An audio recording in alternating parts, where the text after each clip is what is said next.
Imagine um lugar onde o vento pode te derrubar com uma rajada de mais de 300 km por hora, onde o sol não se põe por meses seguidos e onde o silêncio é tão absoluto que você consegue ouvir o próprio coração batendo. Agora imagine que esse mesmo lugar guarda sob seus quilômetros de gelo respostas para as maiores perguntas da humanidade: de onde viemos, para onde vamos, e o que acontece quando levamos o planeta ao limite. Bem-vindo à Antártida, o continente mais frio, mais seco, mais ventoso e mais elevado da Terra, e também, sem a menor dúvida, o mais extraordinário pedaço de terra que existe no planeta que chamamos de lar. Não é apenas um deserto de gelo. Não. A Antártida é um arquivo vivo da história da Terra, com registros climáticos que remontam a 800 mil anos guardados em testemunhos de gelo tão precisos que cientistas conseguem saber a temperatura média do planeta em qualquer século desse período apenas analisando as bolhas de ar aprisionadas nas profundezas geladas. Pensa nessa inovação: o gelo antártico funciona como uma máquina do tempo. Cada camada depositada ao longo dos séculos é um capítulo preservado, e os pesquisadores que hoje perfuram esse gelo estão literalmente lendo a autobiografia climática da Terra. E tem mais. A Antártida abriga o maior reservatório de água doce do planeta, com cerca de 70% de toda a água doce disponível no mundo armazenada sob a forma de gelo. Se esse continente derretesse completamente, o nível dos oceanos subiria aproximadamente 58 metros, o que inundaria todas as cidades costeiras do planeta de uma só vez. Não é um exagero dramático. É física. É matemática. É a Antártida sendo exatamente o que ela é: um regulador climático global, uma espécie de termostato gigantesco que mantém o planeta habitável para os 8 bilhões de seres humanos que vivem nele. Agora, sobre a população desse continente singular, a Antártida não tem habitantes permanentes. Nenhum ser humano nasceu ali com a intenção de ficar para sempre. Mas entre 500 e 1000 pessoas vivem no continente durante o inverno, e esse número sobe para mais de 4.000 no verão austral. São cientistas, técnicos de manutenção, meteorologistas, biólogos marinhos, glaciologistas e engenheiros de mais de 30 países diferentes, falando dezenas de idiomas diferentes, todos convivendo lado a lado em bases de pesquisa espalhadas pelo continente mais isolado do mundo. A diversidade cultural na Antártida não é simbólica, ela é necessária. A ciência que se faz ali precisa da inteligência coletiva da humanidade inteira. E é exatamente essa singularidade que torna a Antártida um dos destinos mais fascinantes e mais surpreendentes que você pode imaginar visitar. Mas há curiosidades que vão além da ciência. Sabia que a Antártida tecnicamente não pertence a nenhum país? O Tratado Antártico, assinado em 1959 por 12 nações e hoje subscrito por mais de 50 países, congelou todas as reivindicações territoriais e transformou o continente numa espécie de república científica global, dedicada exclusivamente à pesquisa pacífica e à preservação ambiental.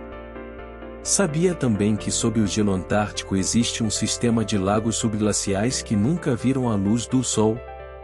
O maior deles, o Lago Vostok, tem o tamanho do Lago Ontário e ficou isolado do resto do mundo por pelo menos 15 milhões de anos. Os cientistas que perfuraram seu gelo e tocaram sua água estavam tocando uma dimensão do tempo que a mente humana mal consegue compreender. E sabia que, ao longo do ano, a superfície gelada do oceano ao redor do continente dobra de tamanho, transformando a Antártida numa entidade que literalmente pulsa, que cresce e encolhe como um organismo vivo acompanhando o ritmo das estações? Pois é. Este é um continente que respira. Agora vamos explorá-lo juntos. O primeiro destino dessa viagem extraordinária é a Península Antártica, o dedo longo e estreito de terra que aponta em direção à América do Sul como se quisesse tocar o continente vizinho. Imagine estar de pé na proa de um navio de expedição e ver essa paisagem surgindo lentamente no horizonte, montanhas cobertas de neve descendo em ângulos dramáticos até a beira do mar, geleiras escorregando devagar pelo vale como línguas de gelo vivo, e a água ao redor de um azul tão profundo que parece real. A Península Antártica é a parte mais acessível do continente, e por isso concentra a maior parte das visitas turísticas e científicas. Mais acessível não significa banal. Muito pelo contrário.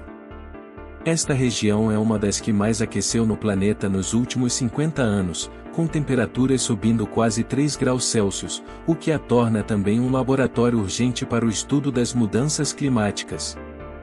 Do ponto de vista da experiência sensorial, navegar pelos canais entre ilhas da península é como atravessar uma catedral natural. O silêncio é quebrado apenas pelo estalo dos icebergs ao se partirem e pelo chamado insistente dos pinguins que habitam suas costas rochosas. A luz, especialmente no verão, tem uma qualidade diferente de qualquer outra luz no mundo, é ao mesmo tempo dourada e azulada, suave e absolutamente clara, como se o ar fosse mais transparente ali do que em qualquer outro lugar. Os povos que habitaram temporariamente essa região ao longo dos séculos, dos baleeiros noruegueses do século XIX aos pesquisadores argentinos e britânicos de hoje, todos relatam a mesma coisa: a Península Antártica muda você. Não é retórica. É algo que acontece no sistema nervoso, uma espécie de recalibração que só a natureza em estado puro consegue provocar. E quando você parte, carrega com você a memória de um mundo que existia muito antes de nós e que, com sorte, existirá muito depois. E logo depois da península, o próximo destino é o Canal Lemaire, um estreito de água de apenas 11 km de comprimento e menos de 2 km de largura espremido entre a Ilha Buff e a Península Antártica, e um dos cenários mais fotografados do continente, uma das imagens mais reconhecíveis do fim do mundo. Mas nenhuma fotografia, por mais bem executada que seja, consegue capturar o que você sente ao navegar pelo Canal Lemaire. As paredes de rocha e gelo sobem verticalmente das duas margens até quase 500 metros de altura, criando um corredor glacial que afunila o vento, amplifica o silêncio e reduz o mundo visível a um tubo perfeito de beleza absoluta. O canal foi nomeado em homenagem ao explorador belga Charles Lemaire no início do século XX, mas os povos Yaga, que navegaram essas águas por milênios antes da chegada dos europeus, conheciam esse caminho com uma familiaridade que nenhum nome científico poderia capturar. A experiência de atravessar o Canal Lemaire num dia sem vento é quase meditativa. O barco se move devagar, o reflexo das montanhas na água é tão preciso que você por um momento não sabe mais onde termina o céu e onde começa o mar. Os pinguins gentou nadam ao redor do casco como se estivessem fazendo a escolta de boas-vindas. E quando o canal se abre novamente para o oceano aberto, há um momento de vazio que não é tristeza, é algo mais parecido com gratidão, a sensação de ter testemunhado algo raro e verdadeiro. Imagine agora colocar os pés na Ilha Decepção, e entender de imediato por que esse nome existe. Vista de cima, a ilha parece um anel quase perfeito, uma caldeira vulcânica afundada no mar que forma um porto natural protegido. Mas para entrar nesse porto, o navio precisa encontrar uma abertura estreitíssima nas paredes rochosas chamada Neptunus Bellows, Foles de Netuno em português, onde o vento se concentra com tal violência que navegar ali exige precisão milimétrica. A Ilha Decepção é um vulcão ativo, e o contraste entre o calor geotérmico que aquece as praias de areia negra e o ar congelante da Antártida cria algo absolutamente único, a possibilidade de tomar banho de mar em temperaturas razoavelmente toleráveis num continente onde o oceano está normalmente a menos 2 graus.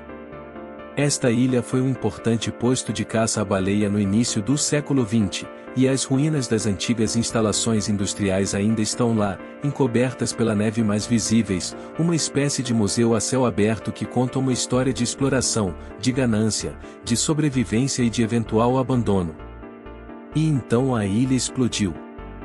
Em 1967 e novamente em 1969, erupções vulcânicas destruíram as bases científicas que existiam ali, obrigando evacuações dramáticas que parecem roteiro de cinema mas que foram bem reais.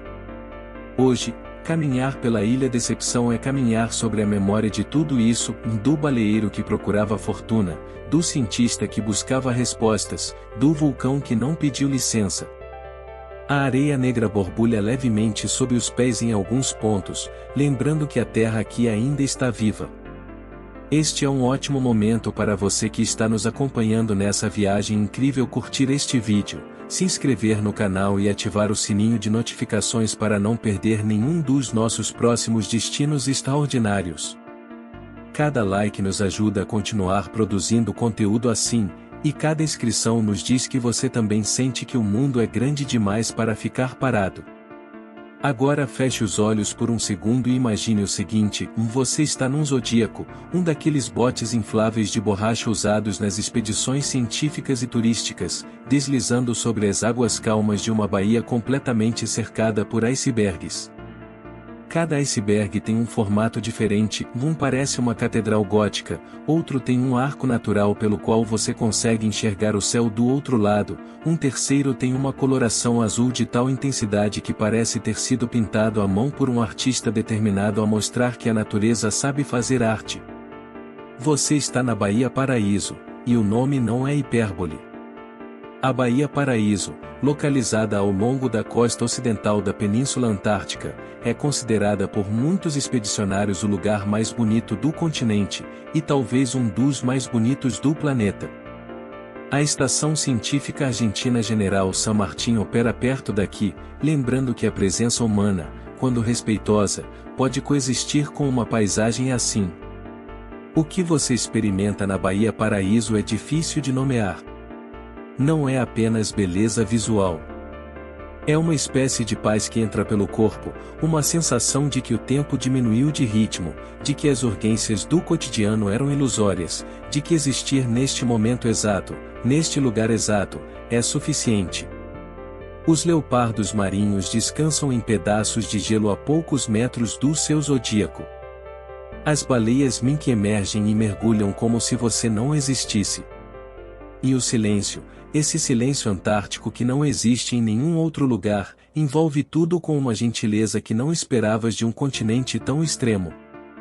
O próximo destino é a Ilha Elefante, e se você conhece a história da exploração polar, sabe que este nome carrega um peso enorme. Foi aqui, nesta ilha rochosa e inóspita no extremo norte do arquipélago das Shetlands do Sul, que Ernest Shackleton deixou seus 22 homens em abril de 1916 enquanto partia numa jangada de resgate rumo às Geórgias do Sul, uma viagem de mais de 1.300 quilômetros pelo oceano mais perigoso do mundo, a bordo de um barco salva-vidas de 6 metros chamado James Caird. Os homens esperaram na Ilha Elefante por 4 meses e meio, vivendo embaixo de 2 barcos virados, comendo pinguins e elefantes marinhos, não sabendo se Shackleton voltaria, não sabendo se estavam vivos ou já esquecidos pelo mundo. E Shackleton voltou. Todos foram resgatados. Nenhum homem foi perdido durante toda a expedição Endurance, que foi o naufrágio mais dramático e a história de sobrevivência mais extraordinária da história da exploração humana. Quando você olha para a Ilha Elefante hoje, com seus elefantes marinhos berrando na praia e seus pinguins de barbicha caminhando com aquela dignidade absurda, você olha também para aquele passado heróico, e algo em você se recusa a aceitar que esses homens realmente viveram tudo aquilo aqui, nesta rocha no fim do mundo. Mas viveram. E é exatamente por isso que a Ilha Elefante é sagrada de um jeito que não precisa de templo nem de altar. As Ilhas Geórgias do Sul ficam tecnicamente fora do Círculo Antártico, mas pertencem ao espírito desse mundo polar com toda a intensidade. E são um destino que deixa qualquer viajante completamente sem palavras.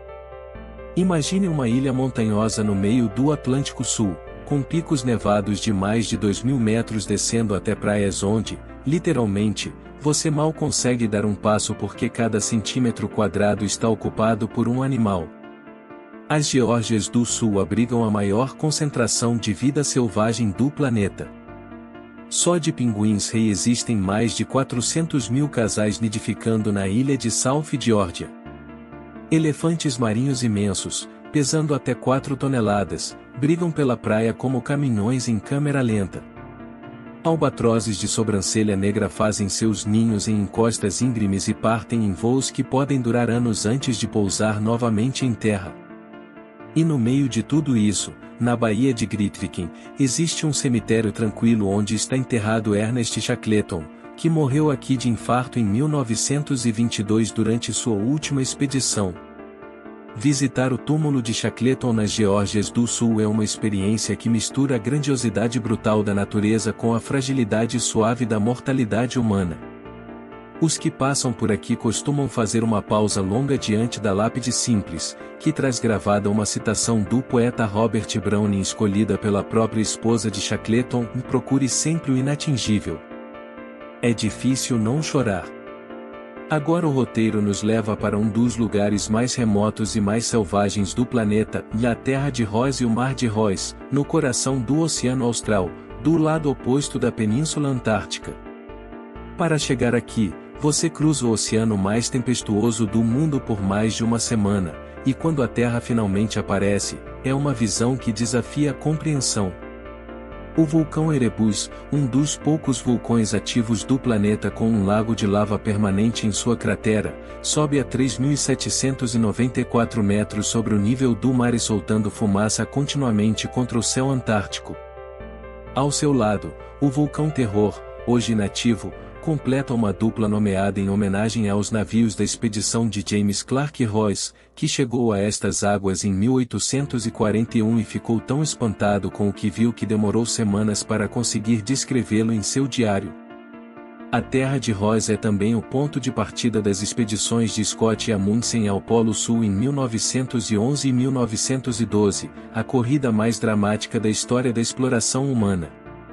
A base americana McMurdo, a maior estação de pesquisa da Antártida, fica aqui, e nos seus meses de pico de verão tem mais de 1.000 pessoas, com restaurantes, uma loja, ginásio, e uma atmosfera de pequena cidade universitária isolada no fim do mundo. Do ponto de vista sensorial, a Terra de Ross oferece algo que a Península Antártica não tem: imensidão sem fim. Aqui o continente não se apresenta em canais estreitos e baías íntimas. Aqui ele se apresenta como o que realmente é: infinito, implacável e absolutamente maior do que qualquer coisa que o ser humano jamais construiu. E chegamos ao Polo Sul geográfico, 90 graus sul, o eixo em torno do qual o planeta inteiro gira, o ponto mais simbólico do continente mais extremo da Terra.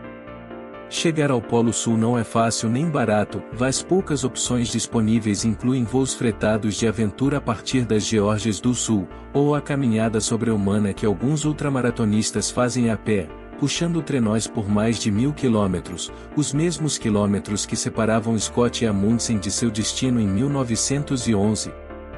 A estação americana Amundsen Scott fica exatamente no Polo Sul desde 1956, e toda nova construção precisa ser projetada para compensar o lento deslizamento do gelo, que move a estação cerca de 10 metros por ano em relação ao ponto geográfico exato. Ali existe um símbolo simples, uma esfera prateada sobre um poste, com as bandeiras dos países signatários do Tratado Antártico ao redor. É o centro do mundo. É o fim do mundo.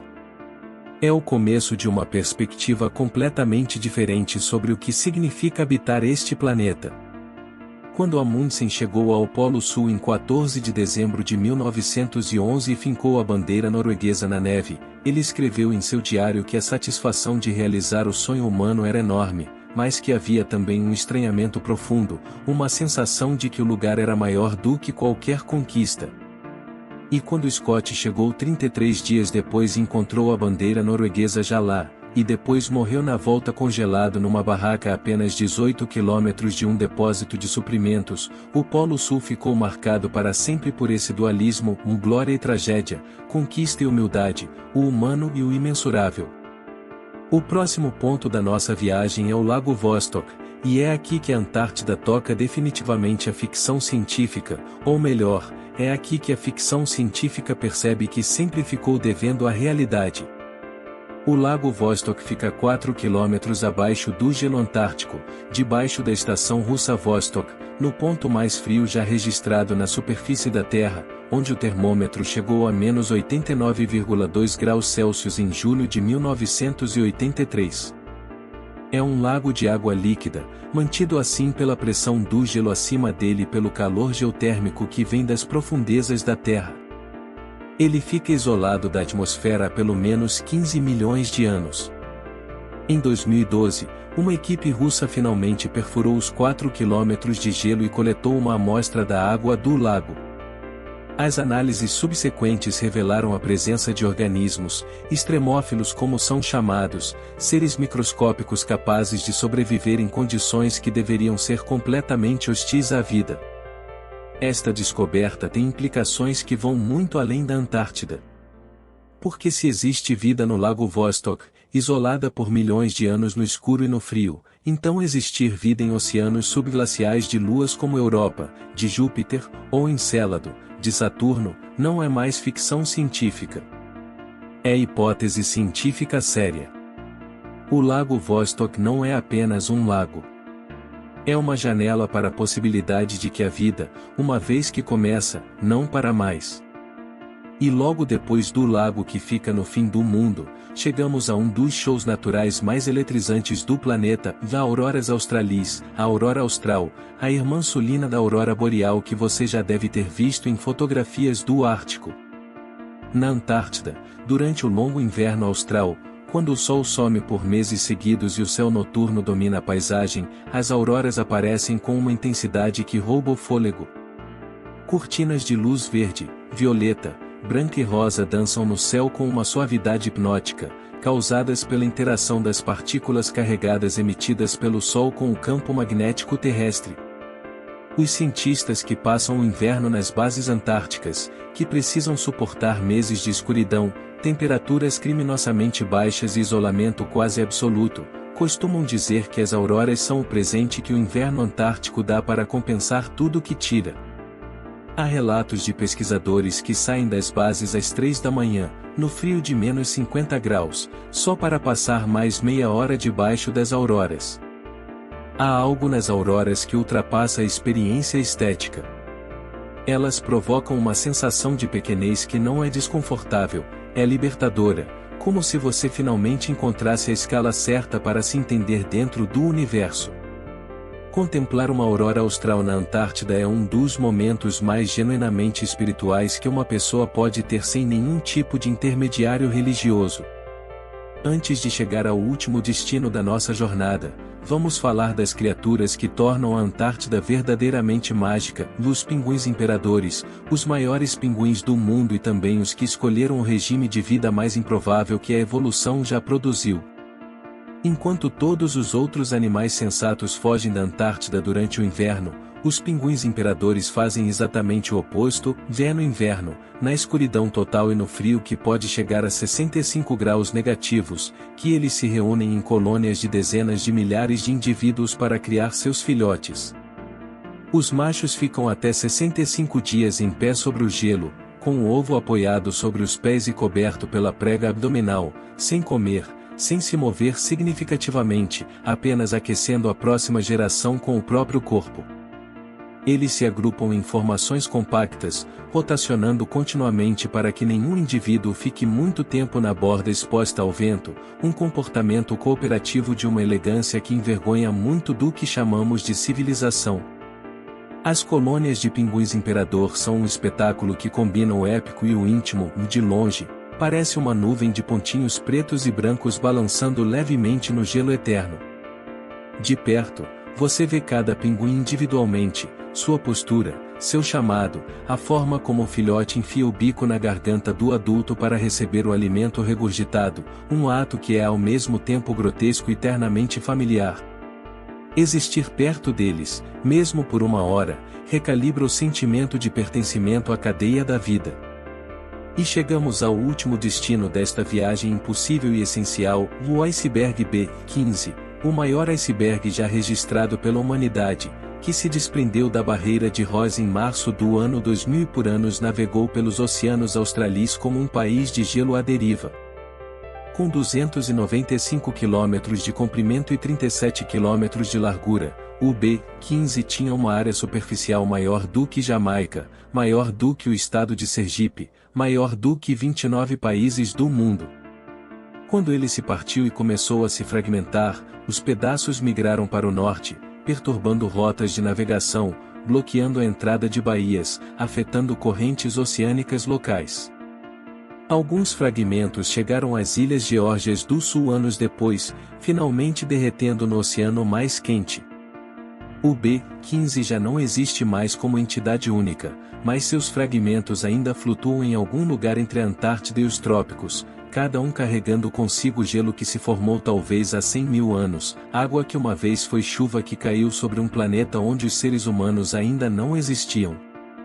Os icebergs antárticos não são apenas gelo. São cápsulas do tempo. São a memória sólida do planeta.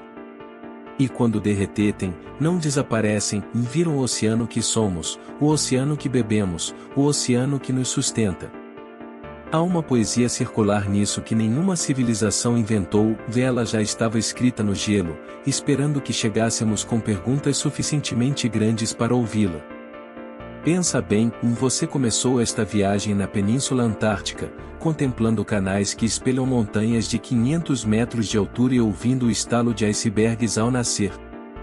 Depois entrou pelo canal Lemaire, aquele corredor de beleza pura que a natureza esculpiu sem pedir licença a ninguém. Passou pela Ilha Decepção, onde o chão ainda borbulha com o calor de um vulcão que não esqueceu que estava vivo, e onde as ruínas dos baleeiros contam uma história de ambição e abandono que o gelo nunca deixou apagar.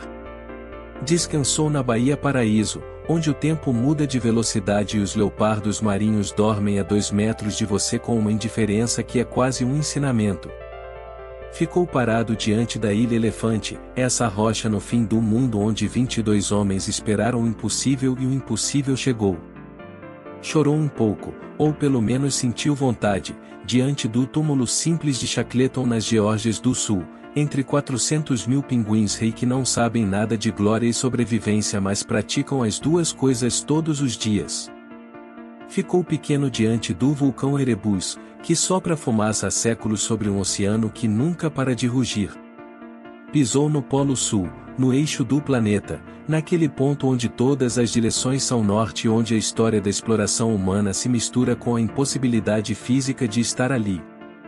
Desceu mentalmente até o Lago Vostok, 4 quilômetros abaixo do gelo, onde vida microscópica sugere que o universo está cheio de possibilidades que ainda não conseguimos imaginar. Levantou a cabeça para a aurora austral, aquele teatro de luz no céu de inverno que os pesquisadores atravessam o frio de 50 graus negativos para assistir. Ficou perto dos pinguins imperadores, esses guerreiros absurdos que escolheram o frio mais absoluto para dar à luz à próxima geração e que rotacionam informação para que nenhum dos seus fique sozinho no vento. E se despediu do iceberg B-15, esse país à deriva feito de 100 mil anos de memória gelada navegando para o norte em direção ao seu próprio desaparecimento necessário. Cada um desses lugares é um mundo separado. E ao mesmo tempo, cada um deles é um capítulo do mesmo livro, o livro de um continente que não tem dono, que não tem língua oficial, que não tem história humana milenária, e que exatamente por isso guarda uma verdade que o resto do planeta esqueceu, e que a Terra é mais antiga do que qualquer cultura, mais poderosa do que qualquer nação, mais generosa do que qualquer deus inventado por uma mente que tinha frio e medo. A Antártida não esconde seus segredos por malícia. Ela os guarda com a paciência de quem sabe que só quem realmente quer saber vai fazer o esforço de chegar até lá. E você chegou. Neste vídeo, com os olhos e com a imaginação, você pisou no continente mais extremo do mundo. Você ouviu o silêncio que existe antes de tudo. Você viu a luz que existe depois do escuro mais longo. E aí fica a pergunta, se você pudesse escolher um único lugar da Antártida para visitar, pessoalmente, com as próprias botas afundando na neve e o próprio fôlego condensando no ar gelado, qual você escolheria? Deixa nos comentários, porque quero saber onde o seu imaginário te levou nessa viagem. E se este vídeo te fez sentir que o mundo é maior e mais extraordinário do que você lembrava, faz um favor para quem você ama e compartilha. Porque todo mundo merece uma vez na vida olhar para um mapa, apontar para o ponto mais ao sul de tudo, e sentir aquela mistura de medo e admiração que só os lugares verdadeiramente grandes conseguem provocar.